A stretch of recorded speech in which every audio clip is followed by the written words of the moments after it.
One of the interesting things I kind of learned from microdosing is I was able to feel what I was feeling, and they weren't always good emotions, but like I was more comfortable sitting with them.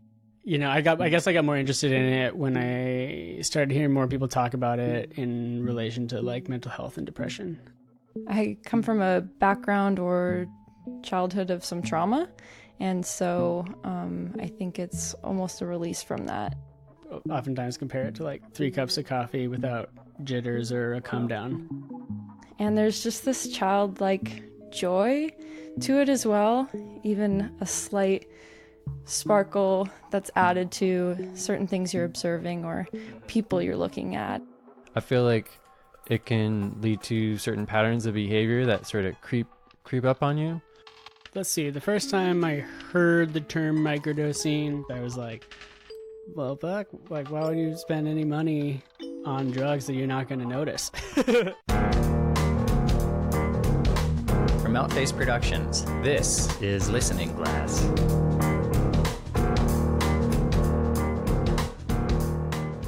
We have a bit of a doozy of a topic today with microdosing psychedelics. And we're including both psilocybin mushrooms and LSD in that category. And we'll probably use, when we say microdosing, for the most part, we'll be referring to either of those. Oh, okay. Right. Because I haven't talked to a lot of people who make strong distinctions between microdosing either of them. And LSD and psilocybin are very similar chemically and have similar effects.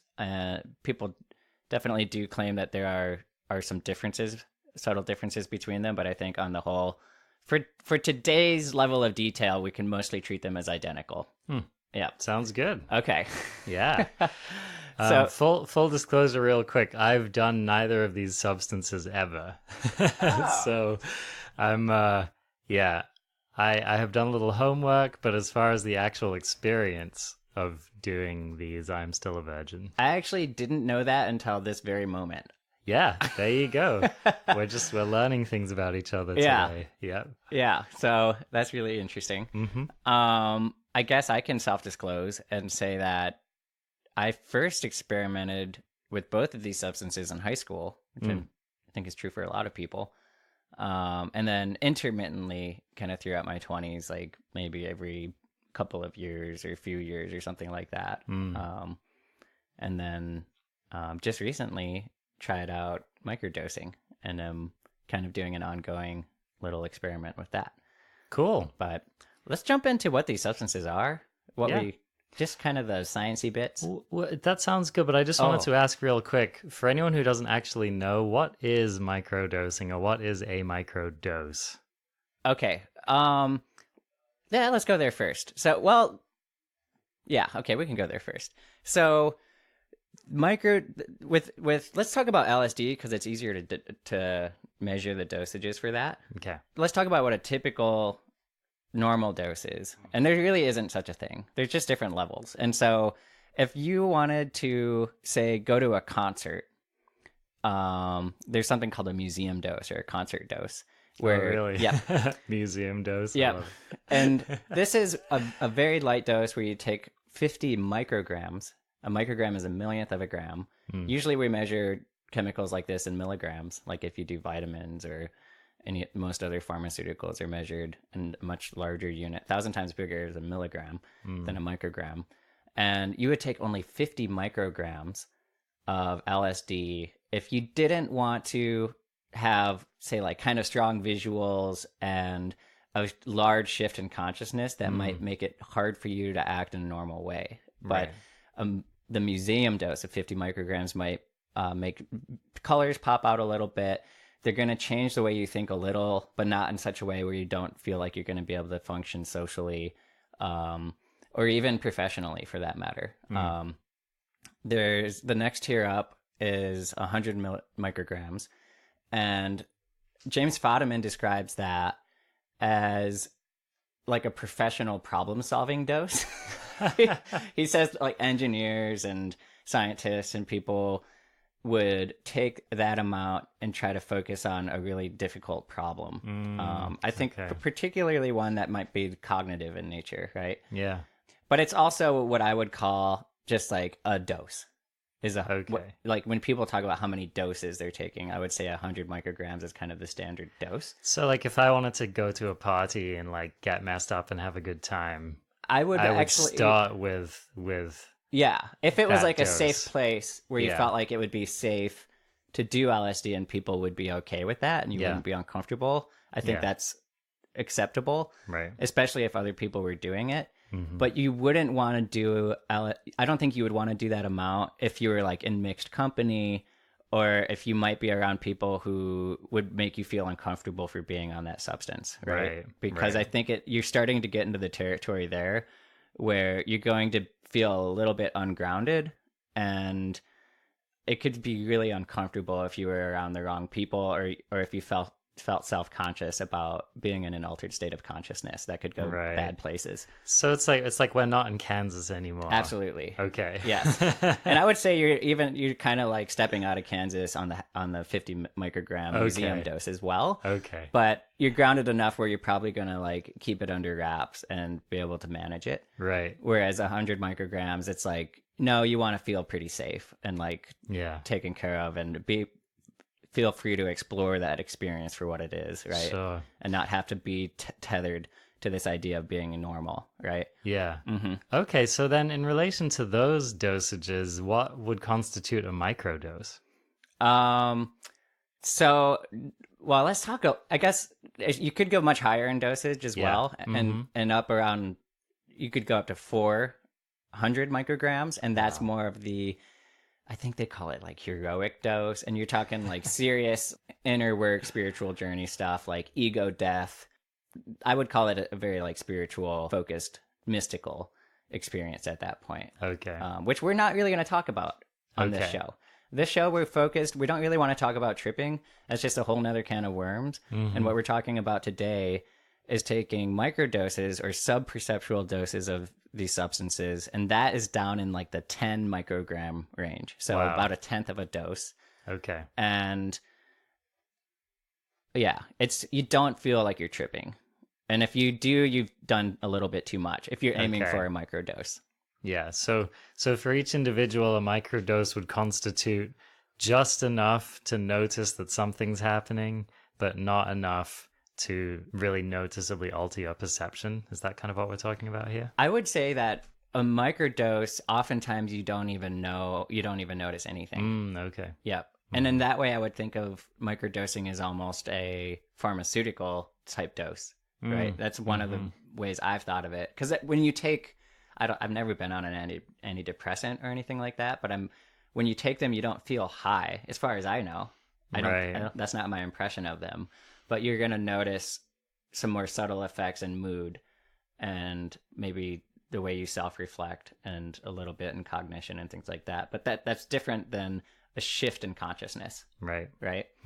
And so I think when people say sub-perceptual, that's the only way I can really make sense of that, is that we're not talking about a shift in consciousness. We're talking about changes in mood and cognition, which is very different. But I mean, there are levels of changes in cognition that would constitute a change in consciousness, maybe. It's kind of, it gets murky to try to really like pin down these definitions. Sure. Right? Yeah. Okay, but that gives me a rough ballpark of what we're shooting for with a microdose. Yeah. It's like really a rather small amount. Right. And this is a great time. I've been interviewing people about this, just so we're not relying just on scientific studies and things, but we have a wealth of interviews that I've done, and this might be a good time to just listen to how other people would define a microdose, just to get an idea of what other people are thinking of too. Because I think it does vary a bit. I'm kind of sticking to my guns on the sub-perceptual. You don't feel a shift in consciousness, but from my experiences with talking to others, it does seem like people get a little bit high, I'll call it, and would still qualify that as a microdose, colloquially. Yeah, So, cool. All right, let's roll the tape. okay. I would say a microdose is something that you can't feel immediately and something that you can feel longer term, whereas a regular dose is something you can feel immediately. And then there's this weird between also, which I feel like more of my experience has been. it's supposed to have more of a long-term effect, just kind of like an antidepressant, and that if you feel it just a little bit, then it's maybe too much. Say a quarter of what I would take, or like a quarter of a hit of acid, or just less than enough to feel energy, I guess, and be stimulated, but be pretty in touch. Okay. Yeah. Well, a microdose is it's a super, super low dose of anything. And I would say it would be like something, like it would be such a low dose that it's unlikely to cause like a whole body effect. It would be like sub-perceptual. So you'd only like really, it would only be affecting you like on the cellular level. So, I mean, like you could, microdose marijuana if you wanted to, and you wouldn't necessarily feel like high, but maybe it would be like a slight difference. Okay. And you're saying like you wouldn't even feel a little high? No, I mean, like, so I've microdosed psilocybin, and so you're not supposed to get like any hallucinogenic effects whatsoever. And sometimes I would even forget that I had taken my microdose that day. But things would just be like a little bit, like if I was really down and then like I took a microdose, like I might notice like, oh, like that flower is really beautiful, or like actually it's like a really nice day. So it's like your perception changes a little bit, where you're like actually able to like be more joyful, or like appreciate beauty, or things like that. All right, so that's what a microdose is. And now maybe we can talk about just what we know about the neurology and pharmacology of psilocybin and LSD. I've mostly been studying psilocybin and its effect, and I'm just going to step out on a limb and say it's pretty analogous to what's going on neurologically with LSD, but I could be a little off on that. But Yeah. So the way that psilocybin works is it's very chemically similar to serotonin. It basically mimics the behavior of serotonin and certain serotonin receptors. And so the scientific name of serotonin is 5-HT, and there's different types of receptors that receive serotonin, and one of them is the 5-HT2A. Or serotonin 2A receptor. And that's the one that psilocybin is active in. What happens is it basically just fills the same slot as serotonin in that receptor. And so you're getting basically however much you take, like that much more quote unquote serotonin like activity in your brain. Now, I wish neurology was a lot simpler and cleaner to talk about and define, because when we start talking about, if we want to understand what psilocybin does, we kind of have to understand what serotonin does. And serotonin is extremely widespread in terms of its function in the nervous system and in cognition. So Right. it's it's not like the happy hormone or something. No, exactly. Yeah. Right, exactly. Let's just bring up a quick definition, at least a very broad one, of what serotonin does, just so we have some idea of really like the vast effects or widespread effects of this. Just straight from Wikipedia, its function is complex and multifaceted, modulating cognition, reward, learning, memory, and numerous physiological processes. So reward, learning, memory, and physiological processes. So it's pretty complicated to like pin down exactly what this does. And when you take a substance such as psilocybin or LSD that starts interacting with these circuits, it makes sense that you would have a pretty widespread effect as well. Right. Yeah. So however it is that your body responds to serotonin, it could be responding the same way to this substance. Yeah. Or not, really. I mean, it's analogous, but it's not the same, right? So, yeah. So psilocybin interacts with the serotonin 2A receptor, and there's a couple of results of this. One of them is that it leads to an increase in the production of something called brain-derived neurofactor. And one of the ways this is described, and it's referred to as BDNF, it's described as a sort of miracle grow for the brain, stimulating growth, connections, and activity, which already we're like going into the territory of like, oh, like, wait, I can get So miracle grow for cool. my brain? Like, sign me up. Whoa, bro. I know. I think of a chia pet. And I wonder, it sounds really promising. And from what I've looked into, like, we don't really grow a lot of neurons as adults. There is some new neuron growth happening, but it's really quite limited. Another thing it does is increases transmission of glutamate, which is a neurotransmitter responsible for cognition, learning, and memory. Okay. And here we can start to get into basically why some of the very many potential positive benefits that you might get from microdosing. And one of them, we could just categorize one as being kind of like productivity, right? Thinking about BDNF and increased transmission of glutamate, that starts to kind of like, it seems obvious how that could occur, right? Where like, if I could learn better, memorize things better, that stuff's really important for my job, right? As a web developer, I'm always like re-looking up things that I've forgotten about some like, technology specification, and that's part of my job, right? Yeah. And so being able to think, and for most people's jobs, right? Like people need to be able to just kind of stay focused, learn things well, and remember what they've learned. And so that's been a really promising, I'm very interested in that, because if I could just be smarter, I would be a lot better at what I do. I want the chia pet brain. Yeah, right. Wouldn't it be great? You could just water your brain, just tune it up, kind of trim it when it gets to the right level, show it off to your friends. Lush little chia pet brain. And so that's some of the reported benefits. And, I think I have heard, I'm pretty sure some people in the interviews have mentioned that. And let's just listen to some of those and see what people are saying in terms of what they're reporting on the productivity side of it.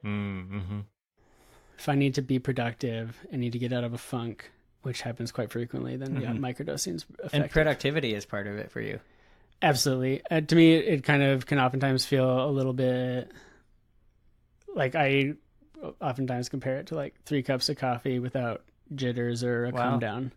So like, and that's still at a subperceptual dose where you don't feel like that psychedelic onset? Yes. Okay. Yeah. It's really, and part of that is just that, like, when the part of depression is like, you don't feel like doing anything. Yeah. And you have like really low energy and, things that normally get joy from, don't get joy from. So, I definitely feel like microdosing just kind of makes me like more get up and go. It makes you more productive and just sort of sharper. Compared to coffee, it was a little, in this case it's LSD. It was a little more clear and sort of fun and flowy, easygoing, with also maybe the tail end being a little more obsessive compulsive. So that's productivity, and maybe now is a good time to dive into some of the results I've observed with my own experiences with microdosing over the last 17 days. And over the last 17 days, I've microdosed on 8 of those days and have had a pretty consistent schedule with it for the last half of that. I didn't have my schedule totally well thought out at first, and I was actually microdosing every day. Starting at 0.1 grams of dried mushrooms and working up to 0.15 grams. I did 3 days in a row, and then I took a break. And I didn't notice any effects right away, except for some maybe like slightly increased ability to focus. And I didn't notice any perceptual effects of the drug. Like, honestly, I felt totally normal for the first 4 doses, I believe it was, that I took. And those were all 0.15 grams or smaller. Day 1, when I took 0.1 grams, I felt like I had a really normal day. Like it was just, I felt no difference whatsoever and didn't observe any difference in the way that I worked or my behavior. I will note that evening, it was kind of a down in the dumps sort of evening. And that might be related to, and the studies done on this have reported actually a slight increase in neuroticism. Okay. Which isn't a good thing. No. No, we generally don't want to get more neurotic. No. So more neurotic would be more worrisome, more anxious, maybe a little more likely to get fixated on things. Yes. Yeah. Yep. Maybe a little more, fixated, OCD-ish, stuff like that. Mm-hmm. And there have been reports on that's kind of, it can be a normal effect, especially afterward. And I'm not sure how they quantified after, if it was same day or if it was day after. Okay, so not necessarily a coming down experience, but just like a residual effect. Yeah. Yeah. Okay. I would, and in my personal experience, I would say it's maybe same day. Like in that day, it was the night of, I felt that. But that didn't happen every day. Okay. Yep. I noticed it particularly on this day, but this was really weird timing because the first day I started microdosing was just happened to be the day after I went through a breakup. Oh, okay. And so there you go. and of course, like in the journal entry, I was dwelling on that breakup and also on just, feelings of loneliness and like thoughts of like being alone and being kind of hung up on things like that, which is super normal after a breakup. So I and that's the way all of this kind of like personal research goes, is you're not ever like a perfect uncontaminated specimen to do a test on, right? Yeah. So that's day 1. Day 2 was actually pretty cool. Day 2 I did 0.11 grams, which was just a very small increase from 0.1. And I was doing a type of work this day where I was doing a lot more planning and organizing and laying out work for the future and figuring out how much time stuff was going to take, and also writing emails to people, which isn't my normal work stuff. So it was maybe a little bit stimulating just to be doing something different. But I was really focused that day and got a lot done. And so that was maybe one of these like what a lot of people would call really good days that they feel like with microdosing, which is a term that comes out from a book title from her name's Ayelet Waldman. And her book was called A Really Good Day. That's kind of the way she summed up microdosing, was that she didn't really feel like different on a huge level, but she just noticed her days were typically better. Okay. Yep. And which, I mean, it sounds like kind of the holy grail when you think about it, if you could get it in a way that wouldn't that would have minimal downsides, right? If you could just take a substance that was just going to make today a really good day. Yeah. I think that would be really appealing to a lot of people. Right. And of course, the concern comes in when you wonder, well, what are the costs, right? Because we usually assume that this stuff does come with a cost. Yeah, I agree with that.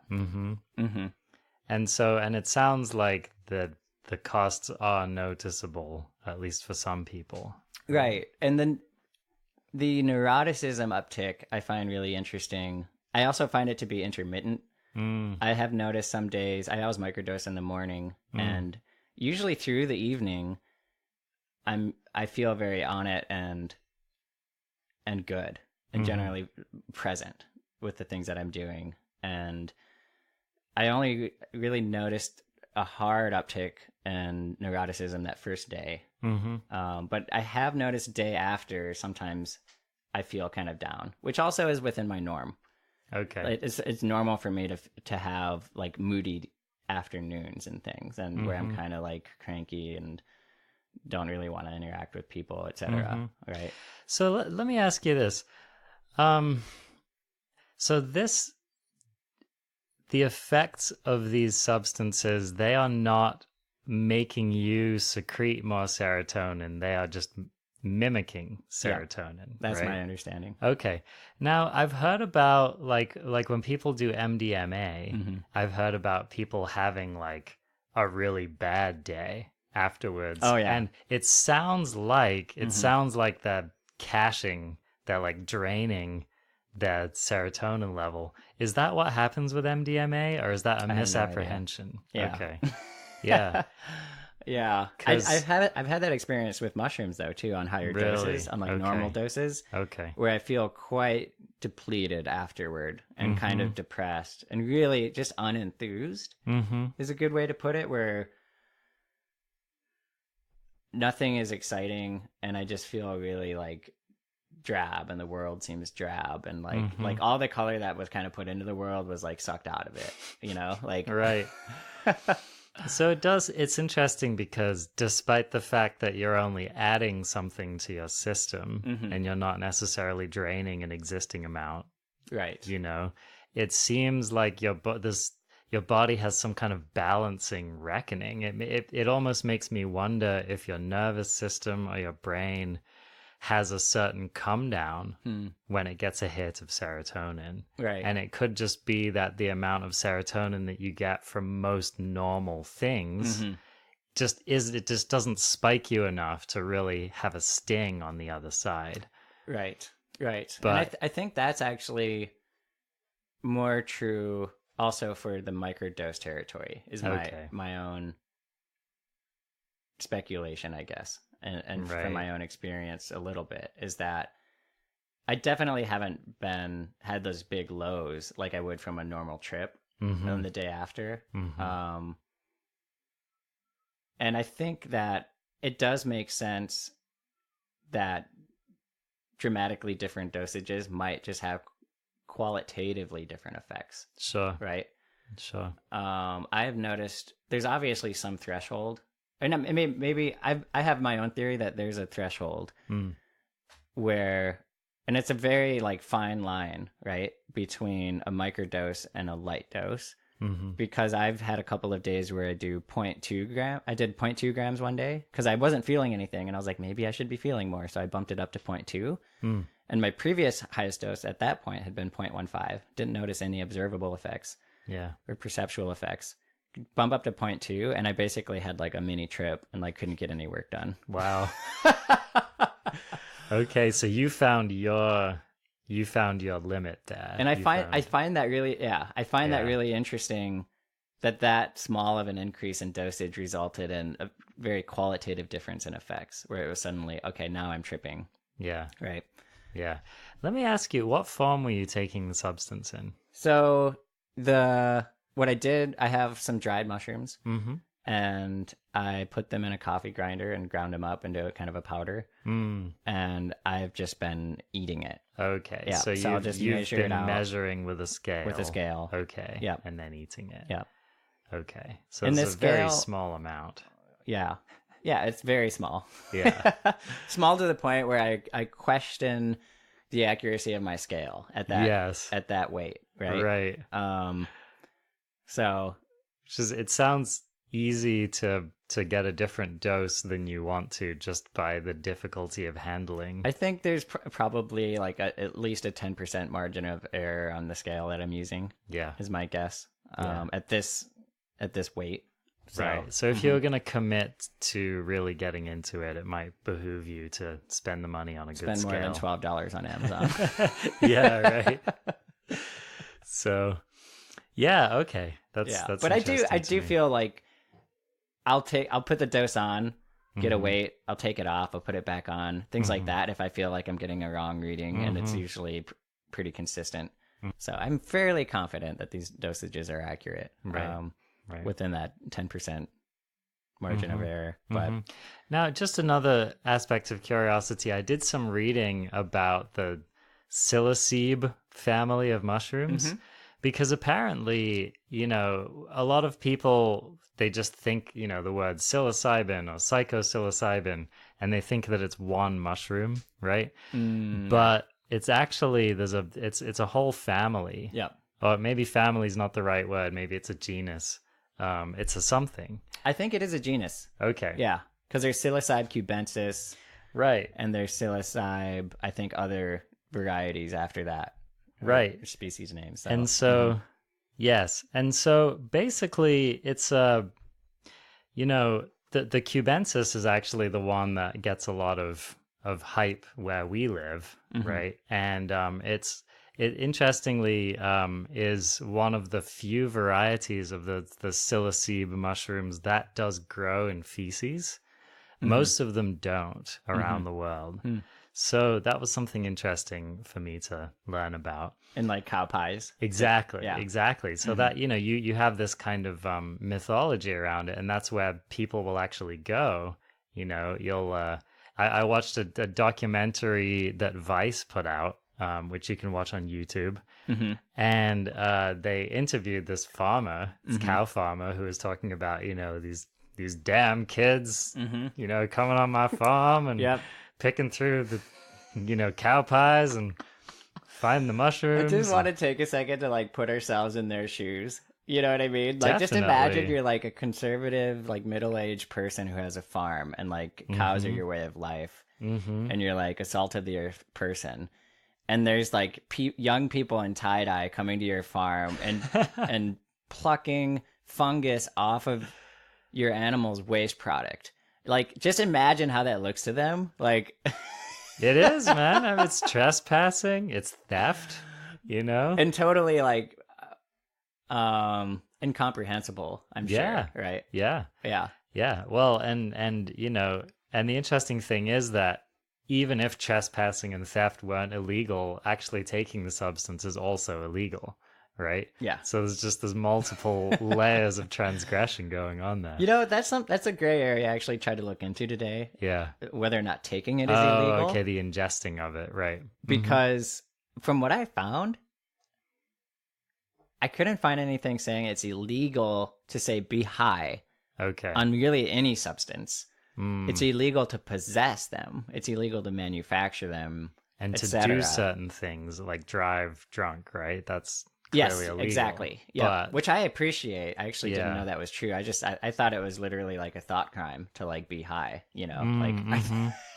Like if someone broke into your house and they couldn't find any evidence of you having a substance and you were just sitting on your couch, but they detected that you're perceptually high, yeah. you probably couldn't be charged. I mean, theoretically, I was doing a thought experiment. Please don't do this, but I was doing a thought experiment where I could just like take mushrooms and go downtown and like tell a police officer that I'm on mushrooms, and like would they be able to like do anything? yeah. And my conclusion was that they couldn't really, unless I was being some sort of nuisance in some other legal way, right? Like right. above just being an annoying person, right? If I was like being annoying, doing something like making people unsafe or obstructing traffic or whatever, right? And it's you get in a kind of constitutional territory here about what you can kind of charge people with for being different. Interesting. That's a good point, because like, for example, a lot of careers will urine test, right? Yeah. And if they do like detect, for example, evidence of marijuana in your system, you won't get the job, but you haven't broken any law, right? Correct. But they can't charge you based on your urine test. Correct. So yeah, that is really interesting. Yeah.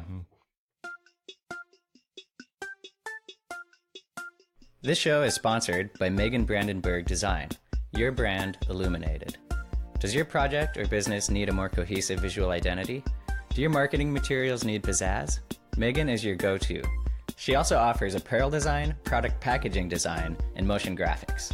Megan worked with us to design the Listening Glass logo, and we love the stunning result. Megan is on Instagram at Megan Brandenburg Design. Find the full link in the episode description. Yeah, I wanted to talk a little bit more about the legality, but do you want to? Man, the structure of this podcast is just totally breaking down. I know, man. Well, I mean, we could go into it now, or what? Like, let's save it for the end to get into the kind of the real legality of it. Yeah, okay. Just because I don't want to get too tangential. yeah. But Well, cool. Yeah, lead us away. so where were we? We were talking about the effects, and I was starting to break down my own personal experience with productivity benefits. Yeah. And I think there is a slight boost in my ability to focus. And even on there were 2 days that I microdosed where I felt perceptual effects, where I felt slightly high. The first day it was a shit show, and I couldn't focus. I couldn't like keep a train of thought. It's just that I was so distractible. It was the opposite of what I wanted, right? Like I wanted to really like hone my focus, and I felt very distracted. And I think partially it was because I was preoccupied with the fact that I was like a lot higher than I thought. Okay. And so I wasn't really mentally prepared for it. Now, so what was your actual experience then of being high? Okay. Yeah. This is where we need poets. Really, because this stuff is difficult. There's something about the way you feel in your own body that changes. Where I remember feeling as if I could feel like the blood flow toward the surface of my skin. Like there was like a warm current going, like moving just under my skin that was kind of pronounced.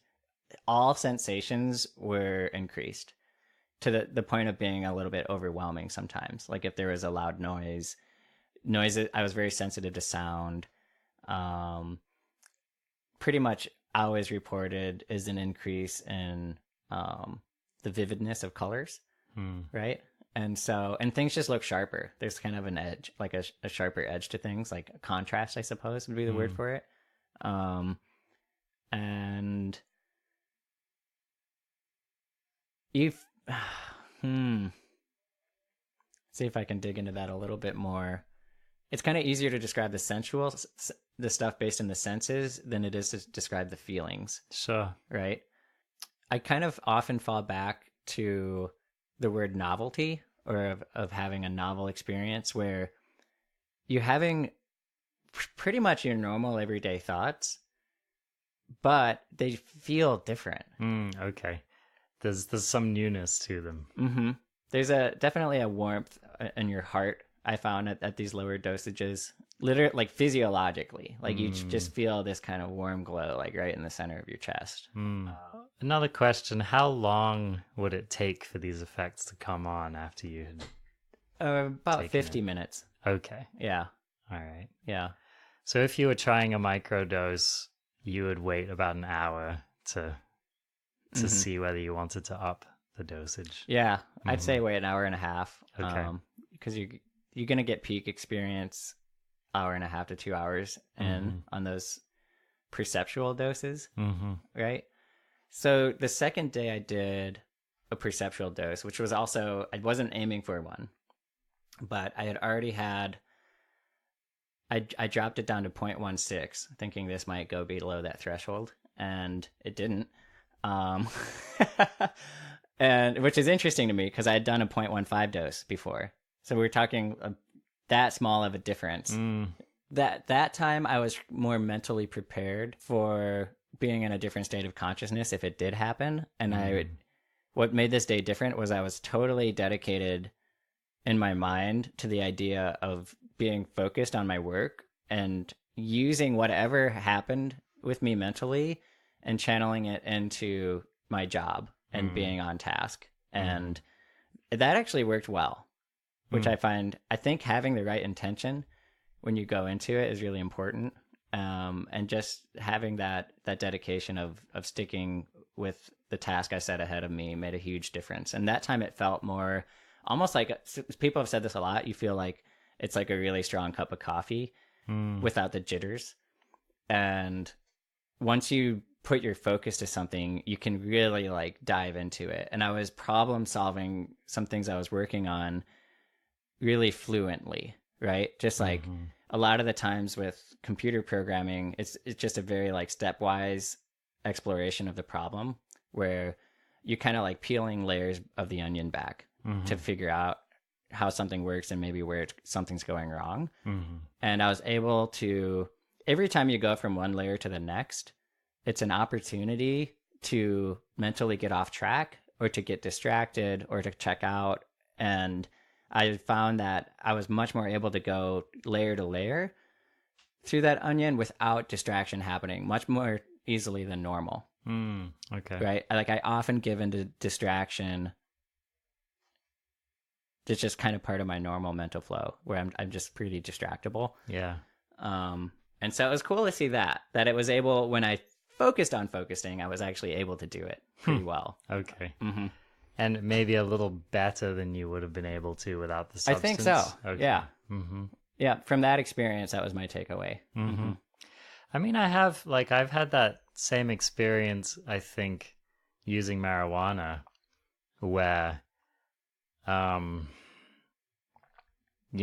there are certain moments when I couldn't keep my mind trained on a thing because I maybe had too much of it. But then there were other moments where it would allow a thing to be the only thing that I was taking in, or it was like more of my consciousness. And sometimes even my body felt aligned with my attention on that thing. It's almost like I was training all the cells in my body in the direction of the thing, right? So Yeah. yeah, it sounds a little bit like that. And getting into that a little more, I think the type of task you're trying to focus on is really important. Okay. With either cannabis or psilocybin and LSD, where people have one guy on YouTube. I've watched like kind of the top layer of YouTube videos on this, and one of them, his name is Richard Harris, and I liked his reporting on it. He seemed pretty self-aware, which is important. And he mentioned that he didn't think he was as good at math and that type of logic stuff when he was microdosing, but he felt much better at creative things, which that kind of lines up with how I was able to do planning and like strategic thinking pretty well, but I guess I haven't had any problems doing mathy stuff, honestly. Like my short-term memory actually seems like it's a little bit better, maybe, based on just my ability to recall a number. I remember recalling like a 10-digit, it was an 800 number, right? And just like I saw it once and like didn't have to rehearse it to retain it and write it down or dial it or whatever it was. So okay, and that sounds notably different, right? Well, like I'm normally able to recall a 7-digit number pretty well, but I'll usually rehearse it at least once before I try to go do something with it. And that time I was just like, oh, got the number, do the thing. And it felt like just really clean. And I didn't like have any self-doubt in that, which I usually do. Okay. Like, oh, I might forget these numbers. It's just like solidly there. Yeah. Okay. So that's a point for the memory, right? Which I was hoping to see, right? And that's short-term memory, right? Which is different than long-term trying to remember, some code specification for work or something like that. Sure. But, okay. Where are we now?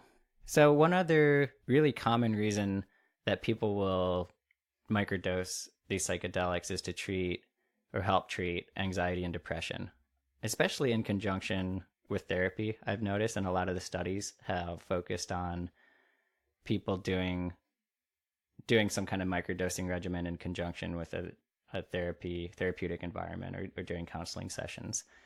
And the research on this is really promising. It's one of the more promising areas.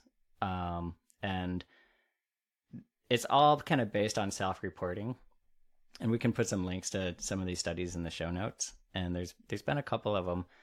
But there's been positive outcomes in treating depression and anxiety. And I'm going to maybe lump into that PTSD as well as being a kind of like emotional problem that has been tackled or that people have tried to treat with microdosing. And this is also a personal interest of mine because I've never been diagnosed with anxiety or depression, but I have suspected that I struggle with kind of like on the definitely lighter range of those things. And I think a lot of people do, right? It's kind of like, it really seems normal to me. Like anytime I bring up anxiety and depression with someone, people are like, oh yeah, totally, bro. Like, yeah, I think probably in this day and age, especially among adults, people who just don't ever deal with that are the exception. I would almost be worried about someone who just reported that they had never... I would hate them. Probably so, right? Yeah, because you're right, it just does seem, maybe it has always been a normal part of the adult human experience. So, but we started talking about the clinical application of these psychoactive drugs for the purposes of helping people with depression, PTSD. So why don't let's talk a little bit more about that. Okay. Yeah. Well, it might be a good time because we did mention that studies are kind of showing these effects, and we can blabber about it all day, but let's listen to one of my friends. We're going to call her Molly, not her real name. She was kind enough to open up about her own experience with microdosing as a treatment for depression and PTSD. This is a bit of a longer interview, but I think it's definitely worth listening to a good chunk of it here. So here it is. Yeah, so let's see. I started dabbling in microdosing probably about over a year ago. And it wasn't until I moved to a different city and went through a breakup that I was just having a really hard time in general. And I just decided and I had gone to some talks, and I got a book, James Fadiman, the Psychedelic Explorer's Guide, that I decided to I would take a microdose in the morning every 72 hours, so about every 3 days. Okay. And I did that. Yeah. And I did that for about 6 months straight. Well, let's see. They recommend you do it for a month or two and then take a break and then and start again. And at the time I was seeing a therapist who was very on board with all of this, and I had talked to her about it. And on my break, I felt really down again. She said, you can go back to it. And so I took in that 6 months, I took about a month break from microdosing. I'm not microdosing currently, but it's just nice to know that it's always there, and it works pretty immediately. So that's comforting. You said you took it or you started the regimen during a downtime in your life. Or would you self-identify during that time as being somewhere in the depressed or slightly depressed, or? Yes, definitely. Yeah, I had actually been diagnosed with depression and PTSD about a year before. And for a couple years, I was having such a hard time just dealing with life. Getting out of bed was hard, and also I have a history of binging and purging, so an eating disorder, and I would use binging and purging as a way to mask my feelings, and just avoid moving through my emotions. So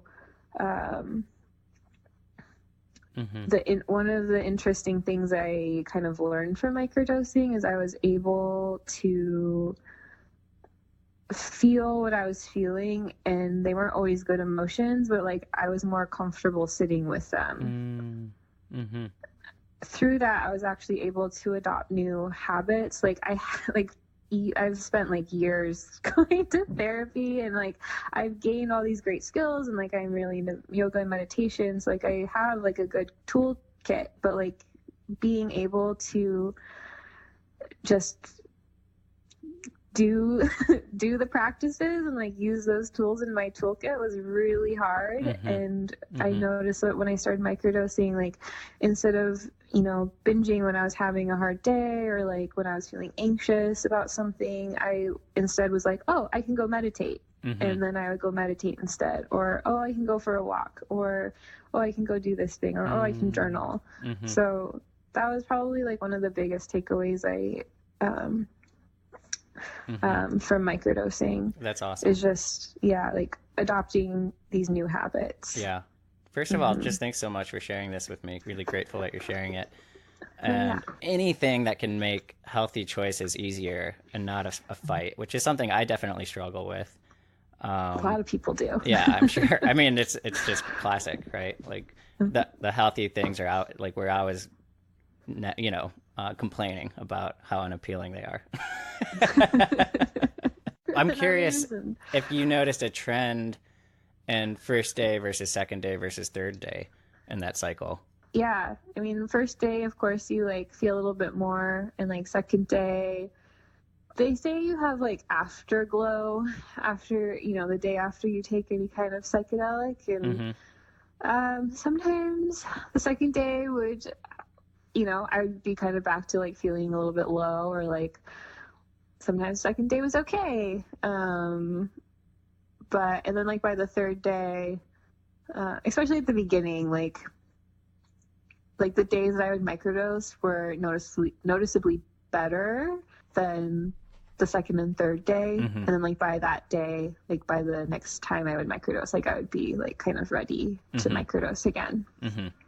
But you know, over time, like I just naturally tapered off, and I just felt like I didn't need it anymore. And like I still, you know, I don't always want to get out of bed in the morning to like go do my things, but that discomfort doesn't bother me as much anymore, if that makes sense. Wow. Or like I feel more motivated. Yeah. Wow. Something I am a little worried about with microdosing is I know when I've taken just like a single dose, like a normal dose of psychedelics in the past, I often feel a bit down right after the trip if I'm still awake, and also the next day there's kind of a slump. And so I'm curious if it seems like for microdosing, people are reporting an overall uptick in mood and motivation. I guess I would suspect that the second day sometimes, and maybe the third day more often, would be more of a slump than maybe even your like baseline when you're not microdosing. And that's just my own, like, that's just what I would expect, not based on anyone's reporting whatsoever. And I'm just curious if I'm off base there and speculating that, or if you've observed anything like that, or if day 3 maybe just feels more like your normal baseline without microdosing. Yeah, I would say day 3 was more like my normal baseline. Okay. Yeah, like I never felt like lower. I mean, like, except for days like, you know, when I had outside forces, things would happen that would, you know, put me in a sad mood, or, but I wouldn't say that like I was feeling lower than I had been previously, like before the microdose.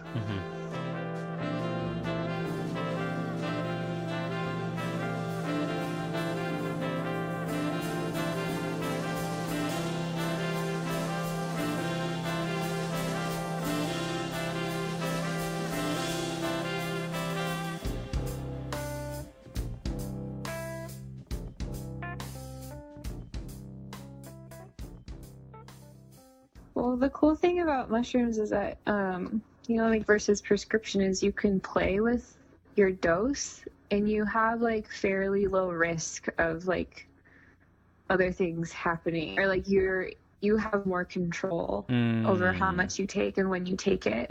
Like if I were to take an SSRI or any antidepressant, like I would have to, I mean, like hopefully like my doctor prescribes me the correct one, and then I have to wait like weeks for it to even give me an effect. And then like months for me to like figure out like, is this the right one? And then if it's not, then I have to try a different one. So you know, like this is like a fairly like quick way. I wouldn't say it's for everybody.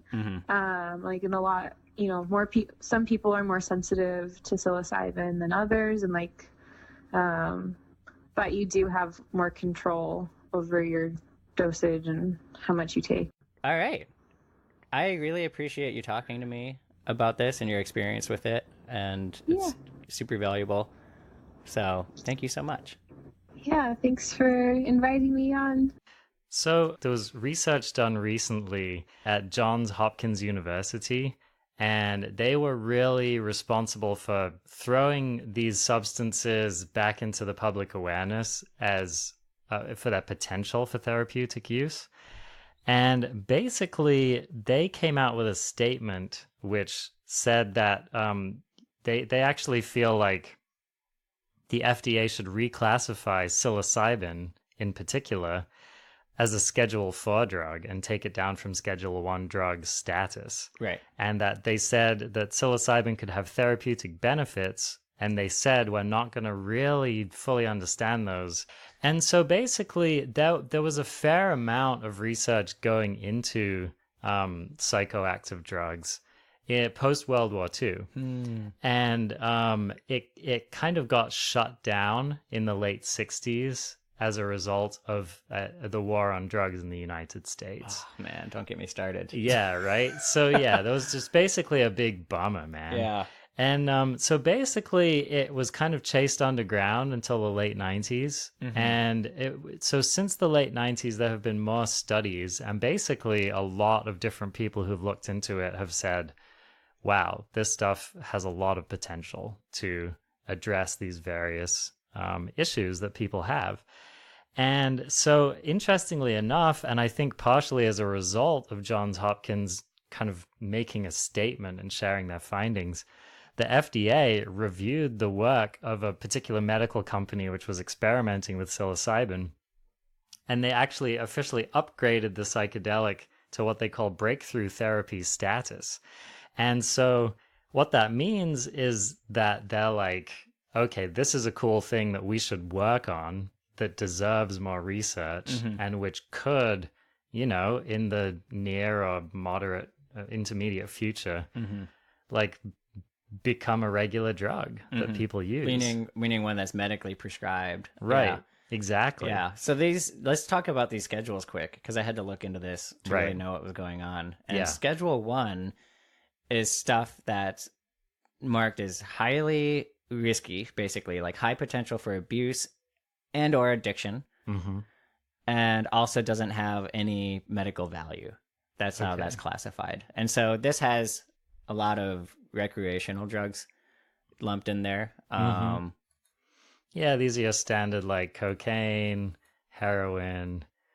Actually, no, cocaine is Schedule 2. Oh, is it? Yep. Oh, I didn't know that. So is meth. Meth is also Schedule 2, which is just insane to me. Wow. Wow. Okay. But heroin, LSD, cannabis, Schedule 1, which is insane because we have like medical marijuana now that's regulated. So like this whole schedule system, it's in place just to prosecute people. Okay. Regardless, it has no basis in fact whatsoever. This schedule system is used basically as a political tool. Okay. In order to incarcerate people that authority figures have deemed as some sort of threat. And this actually has history to it. Nixon was behind the war on drugs, and 1970 is when the Controlled Substances Act came out. And Nixon's basically on tape saying, like, this is a great way to get rid of our political enemies or undermine them, which in his case was hippies and black folks. Yeah. And of course we see that now. And this is, to me, it's one of the most ugly and odious acts of mass violence in American history. To take away people's freedom, their time. And these are people who are not criminals. Yeah. Okay. If you do drugs and you do a crime, fine. Be prosecuted for that crime.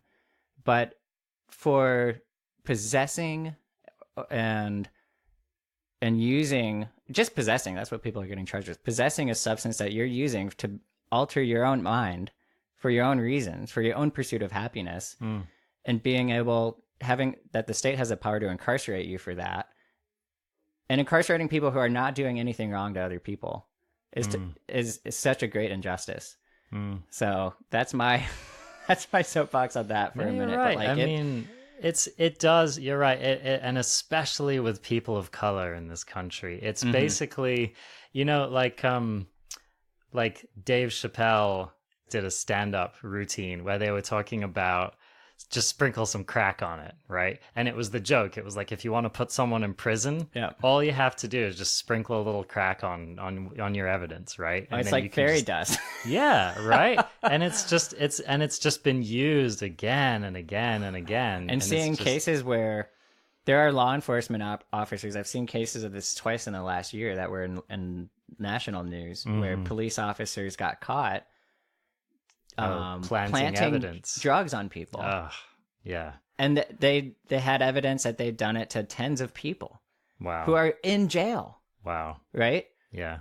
So the ease with which people can abuse that sort of power, right, because of that sort of law is just absurd. Right. You can't really like fake somebody stealing or murdering somebody, actual crimes. Yeah. But you can sure as hell fake really easily that someone possesses a drug. Penalties for this are just ridiculously out of proportion too. So right. Especially like with these third strike rules, right? Where it's like, if you committed petty theft, and then you know, you had some other kind of low level crime, and then you were caught possessing something, you could spend like 10 or more years in prison, right, for basically doing very little. Yeah. So yeah, and then of course, you know, when you start talking about the prison industrial complex as like a, you know, second wave slavery, basically. Absolutely. It's yeah, I mean, it really is. It's you know, there's a clear, you're right, it really is like a second, it's a second slavery. Yeah. When I haven't been very politically active in a while, but this is one of those issues that could like get me back in the fight. Just gets my blood going a little bit. Yeah, it is truly unjust. So here I'm doing my little part and hopefully increasing awareness about it. Right. Well, so it's cool though, because already we're seeing some of these pushes for legalization. Like for example, in our own state of Oregon, it's there's going to be a measure on the ballot in 2020, or at least people are pushing for that right now. It's actually called the Oregon Psilocybin Services Act of 2020. Oh yeah, right. Yeah, and so you know, this is something that's really and basically riding the wave that medical marijuana was riding as well. Similar kind of thing, and the city of Denver actually was kind of leading the way with this, and so it was interesting what they did. They didn't decriminalize mushrooms. As it's not legal to do it in the city still, but what the measure basically did was to tell law enforcement, look, don't worry about lowest this. priority. Yeah, just like don't trip about it. Like if there's anything else to focus on, just focus on that instead. So that's really interesting. Just a law like de-emphasizing. Right. Yeah. So it's kind of, it's an interesting approach to law. Right, which is that, you know, you're still breaking the law. It's maybe a little bit like jaywalking or something, right? Where it's like, it is breaking the law, but like, you know, you have to be a bit unlucky to get busted for it, right? Because law enforcement's just not considering it like a big infraction, right? And then if you do get busted for it, you know, the penalty is going to be much less severe as well. Yeah. Now that that vote was really close. That was a referendum or initiative or whatever they call it. It was a ballot measure, and it was like 50.6%. It was like half a percent in favor of de-emphasizing. Exactly. Yeah. I think that was in the last year. Also in the last year, Oakland decriminalized all quote unquote plant medicines, which includes mushrooms. Yeah. Wow. So that's mushrooms, cannabis. I don't know, what are some other plants? I guess Salvia divinorum. Yeah, I wonder if kratom would be one. Well, hopefully it isn't criminalized to begin with. Maybe not. Yeah. True. So yeah, I think, you know, the signs are hopeful, basically.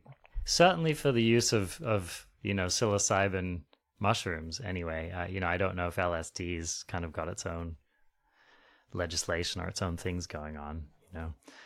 But yeah, I think that there is a growing awareness in this nation at all times that just kind of continuing to chip away at the war on drugs, basically, and try to get just a more sensible approach in place. Yeah. Totally there. So Schedule 2 drugs, basically these are all drugs that have a high potential for abuse. A little bit less of a potential for that than Schedule 1, as defined by who the hell knows, and potentially leading to severe psychological and physical dependence. But some of these drugs you'll see are medically prescribed, which we didn't see with Schedule 1. Okay. So this includes fentanyl, Adderall, Ritalin, cocaine, methamphetamine, and, you know, a handful of others, probably a lot more others. And then Schedule 3 is substances or chemicals defined as drugs with moderate to low potential for physical and psychological dependence. Potential for abuse is less than Schedule 1 and 2. Ketamine is Schedule 3. Vicodin is on there. And then Schedule 4 is stuff with basically the lowest potential. Oh, wait, we go down to Schedule 5 too. So there's 5. This is low potential for abuse and low risk of dependence. And this includes Xanax, Soma. I didn't know Soma was a real drug. I thought that was from Brave New World. It is from Brave New World. I just didn't know. Some pharmaceutical company out there is like, we should actually make Soma. That's hilarious. Darvocet, blah, blah, blah. And then that's where we want mushrooms to be, I guess. Yeah. And I'm sure in terms of crime and punishment, there's a range of recommended sentences or something like that, where if someone possesses these. And it's lower as you go down. Yeah. Right, exactly. So the last one, Schedule 5, lower potential for abuse. Sure, let's bring mushrooms down to Schedule 4, and for that matter, LSD. Yeah. And because these aren't addictive substances, and they have an extremely low toxicity profile, meaning they don't do organ damage, right? Right. I'm suffering organ damage today from drinking last night. Yes. Okay, to be honest. Yeah. Which is probably the drug responsible for the most organ damage in the world. Yeah. Absolutely. Yeah. With psychedelics, you can definitely overdo them in a mental sense. You can get to some really uncomfortable places. Some people would argue that you could grow a lot through those even negative experiences. I'll let other people decide. But they really haven't, as far as I know, there's no, as I've been listening to interviews and experts talk about this, there's no lasting physiological effects from taking a psychedelic. Yeah. There's kind of an urban legend that you can take too much and trip and not come back from it. And I think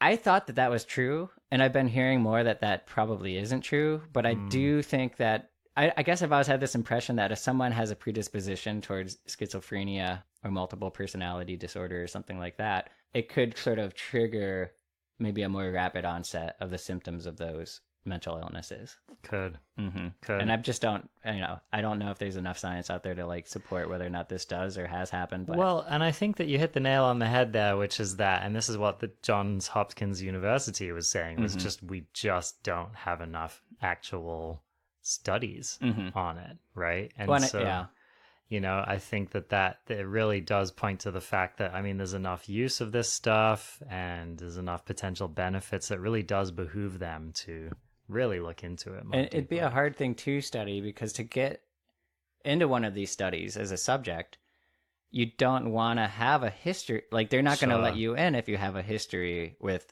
a serious mental illness. Well, maybe there could be another study, which is done specifically on people who've struggled with schizophrenia or whatever. Okay. I don't really know, but I don't see why not. Yeah. But yeah, for me, it really does just highlight the fact that, we need more science on it. Yeah. Always more science. More science. Glad to hear you say it. This is one of those things that science is very good for and very good at, It's a great application of the method. So, big disclaimer about the content of the show.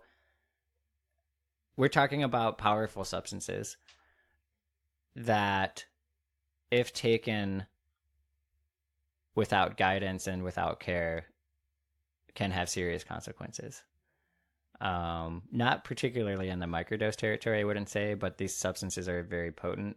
Be careful. And we're not endorsing that our listeners try these things. I'm just stating information, and people can do with it what they will. But I don't want this show to be an endorsement, I guess, in terms of like any particular use of them. And mostly I just don't want responsibility for what people do when they hear this, right? So I just want to do due diligence by stating that. Definitely. Yeah. I think people listening to this, if you are interested in using psychedelics, definitely look into legality in your area. Definitely know what you're getting into. Be responsible. Do your research. Consider your tolerances for other things. Start light, and really try to source your stuff from people you trust. This is all kind of basic good practice when it comes to doing drugs. We care about you. Be safe. And have fun. Have fun. Thanks for joining us for another episode of Listening Glass. If you've enjoyed this show, we'd love it if you'd share it with your friends and on social media. Your word of mouth means a lot to us and is a way you can help our humble podcast grow. Naturally, those interviewed for this episode prefer to remain anonymous due to the contraband status of psychedelics. Therefore, I will be thanking them for their very generous and insightful contributions by their codenames. Thank you Space Dog, Molly, Anonymous Periwinkle, Anonymous Dude 1, and Samuel Taylor Rain Leclerc. If you're looking for further information, one book you could check out would be A Really Good Day by Ayelet Waldman from 2017. Another is The Psychedelic Explorer's Guide by James Fadiman, which was published in 2011. We gathered a lot of content for the show and couldn't fit it all into the time block we were aiming for, but if you want to hear some of our more tangential discussions, check out the extras for this show, which will be available shortly after the release of this episode. In the extras, we talk about the default mode network and the art of happiness. Also, Arjuna hits on some important cultural considerations of plant-based psychedelics and shares the tale of Maria Sabina. In our last show, episode 8, Our Cars Getting Uglier, we speculated that lighter, smaller cars might be as safe as larger ones.